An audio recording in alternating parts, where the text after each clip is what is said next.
Hello students, welcome to mathematical साथ। आज हम ऑर्डिनरी डिफरेंशियल इक्वेशन जो कि BA first, BSc first honours के स्टूडेंट्स के लिए स्टूडेंट एक्सरसाइज 1.2 के लिए हमारे पास कुछ फार्मूले हैं।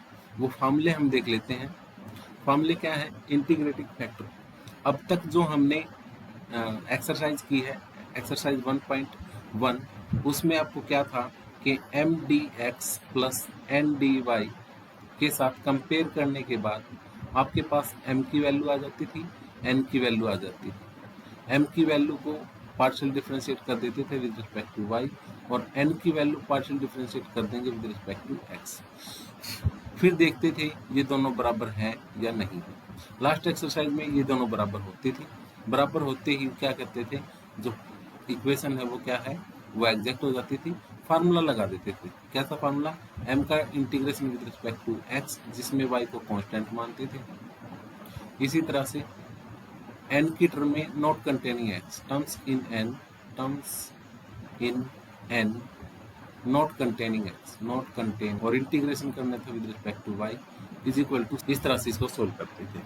अब जो नेक्स्ट एक्सरसाइज है, एक्सरसाइज 1.2 में ये दोनों बराबर नहीं होंगे। बराबर नहीं होंगे तो हमें किसकी ज़रूरत पड़ेगी?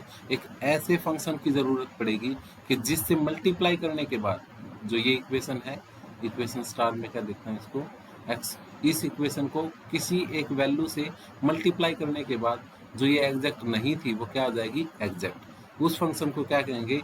इंटीग्रेटिंग इंटीग्रेटिंग क्या है? If a differential equation is not exact, it become exact after it has been multiplied by some suitable function of x and y. Then such a function is called integrating factor. अगर कोई equation exact नहीं है और किसी function से, suitable function से multiply करने के बाद वो एग्जैक्ट हो जाती है तो उस फंक्शन को क्या कहेंगे? Integrating factor. कुछ जनरल इंटीग्रेटिंग फैक्टर भी हैं कि ये इस तरह की कोई इक्वेशन होगी तो उसका इंटीग्रेटिंग फैक्टर ये है सीधा, इसका ये इंटीग्रेटिंग फैक्टर, इसका ये इंटीग्रेटिंग फैक्टर, और साथ में है y इंटू ई की power x d x minus e की पावर एक्स डी वाई, उसका इंटीग्रेशन 1/y² है। उसके साथ साथ इंटीग्रेटिंग फैक्टर नंबर 4, 5 और 6 भी है। आप इन सबको एक बार देख सकते हैं। अगर कोई ऐसा इस तरह की फॉर्म मिल जाए आपको तो उनका इंटीग्रेटिंग फैक्टर सीधा सीधा ये होता है।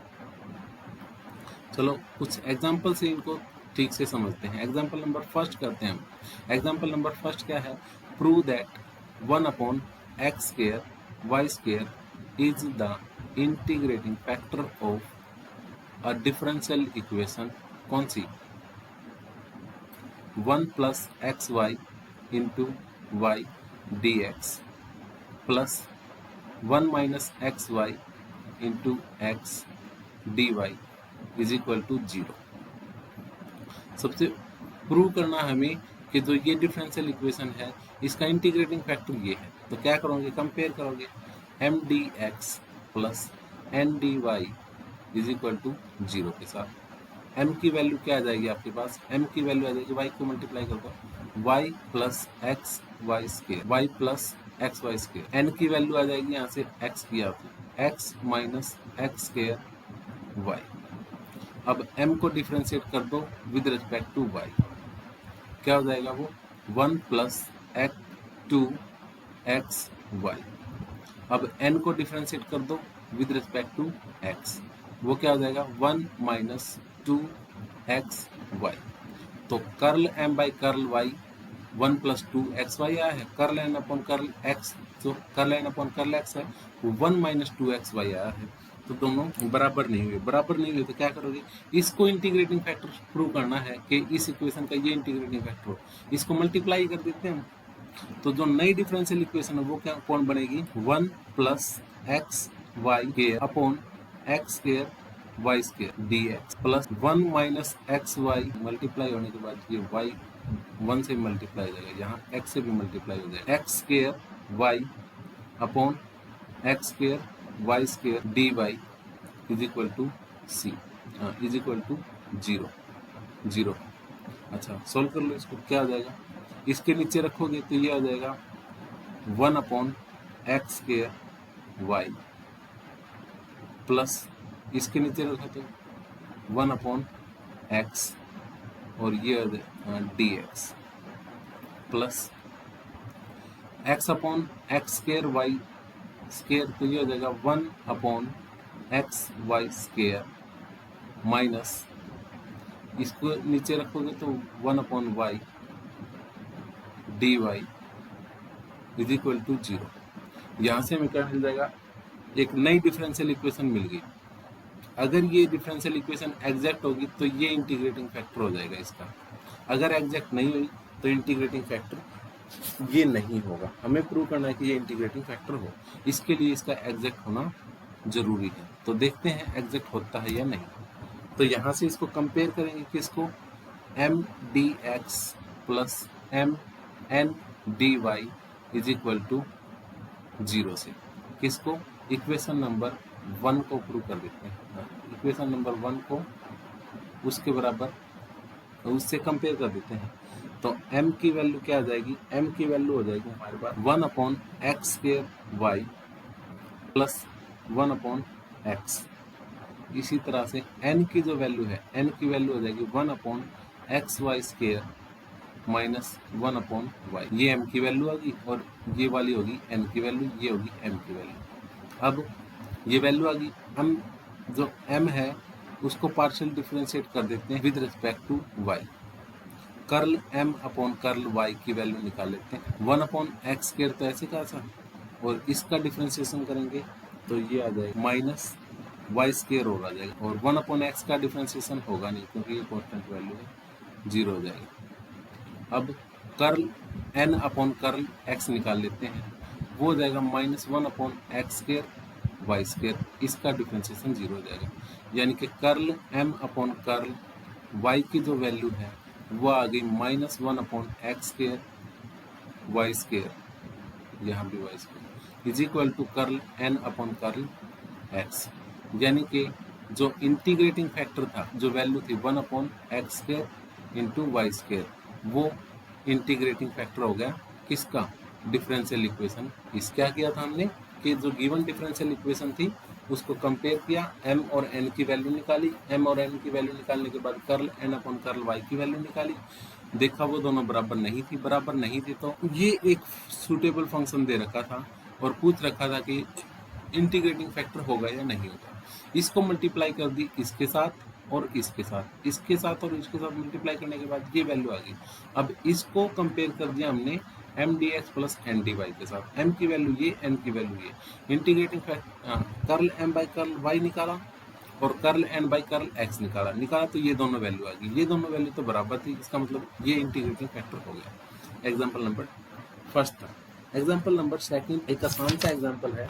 एग्जाम्पल नंबर सेकंड क्या कहता है, find the value of alpha. Alpha की वैल्यू निकालनी है।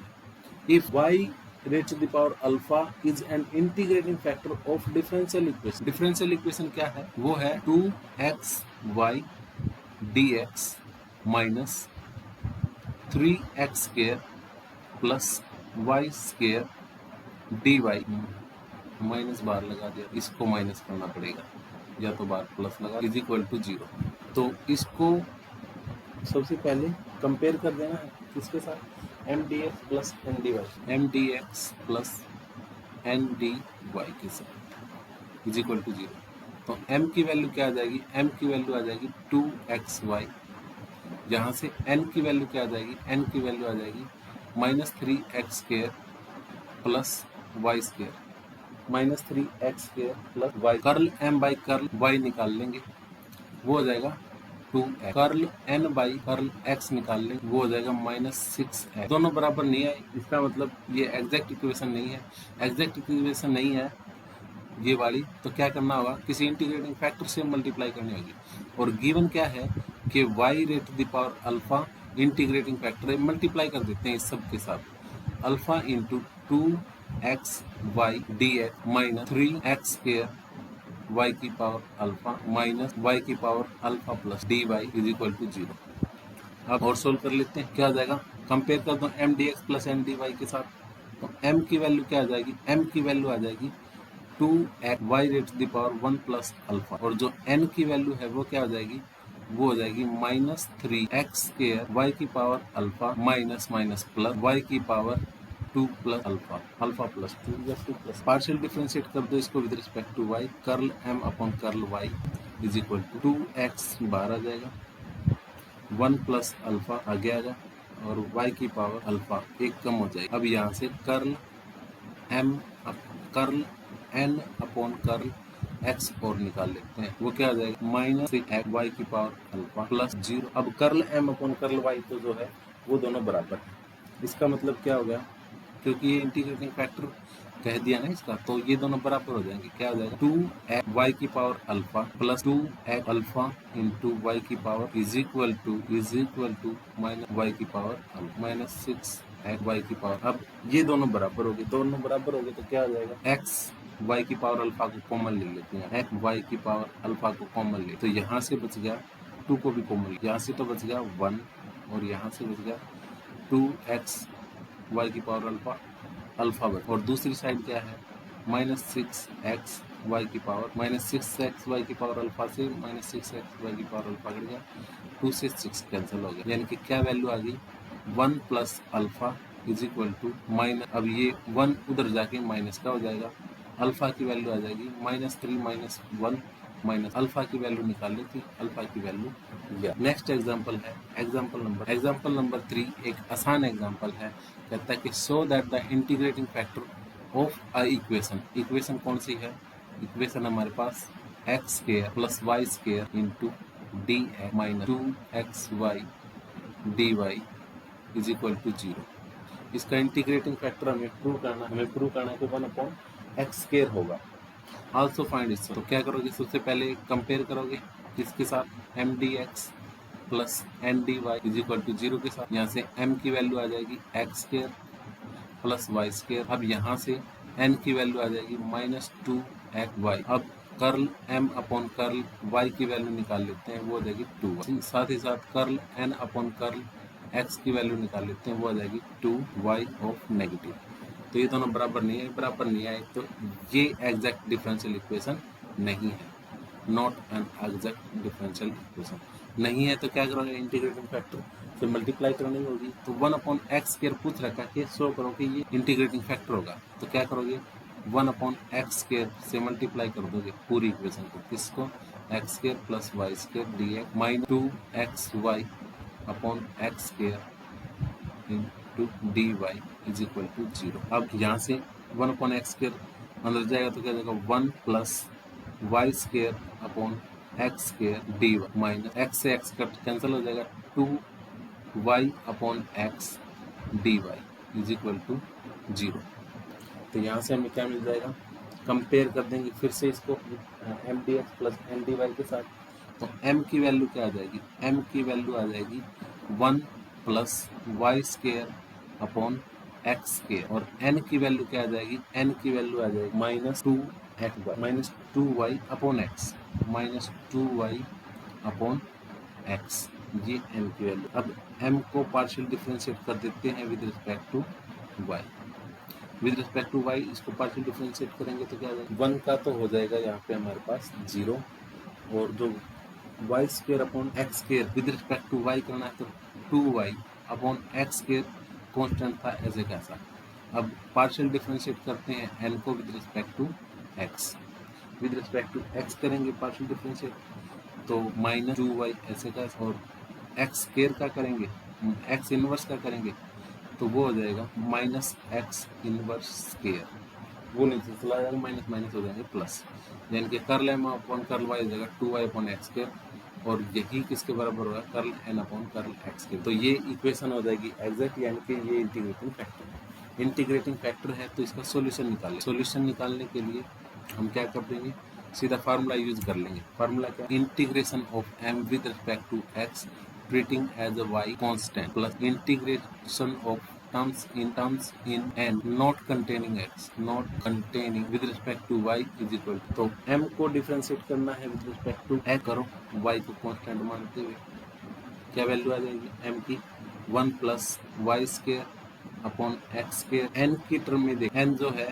इसमें x है, एक टर्म उसी में x है, तो n की टर्म्स नहीं रह जाएंगे। इज इक्वल टू इंटीग्रेशन कर दो, 1 का इंटीग्रेशन करेंगे विद रिस्पेक्ट टू x तो हो जाएगा x, और वाई स्क्वेयर तो ऐसे कैसा एक्स इनवर्स स्क्वेयर का इंटीग्रेशन करेंगे तो वो हो जाएगा minus x inverse is equal to c. इसका मतलब क्या आ जाएगा कि x minus y upon x is equal to c. यहाँ से हमें मिल जाएगा x square minus y is equal to, तो वैल्यू आ गई हमारे पास वाई स्क्वेयर, तो स्क्वेयर कॉन्स्टेंट है ये टर्म्स, तो यहाँ भी वाई स्क्वेयर। सॉल्यूशन क्या आ जाएगा x square minus y square is equal to c x. तो ये सॉल्यूशन है एग्जाम्पल नंबर 3 का। एग्जाम्पल नंबर 4 आसान एग्जाम्पल है, इसको अपने आप कर सकते हैं। हम चलते हैं। Thank you so much student. Exercise 1.2 complete होती है हमारी।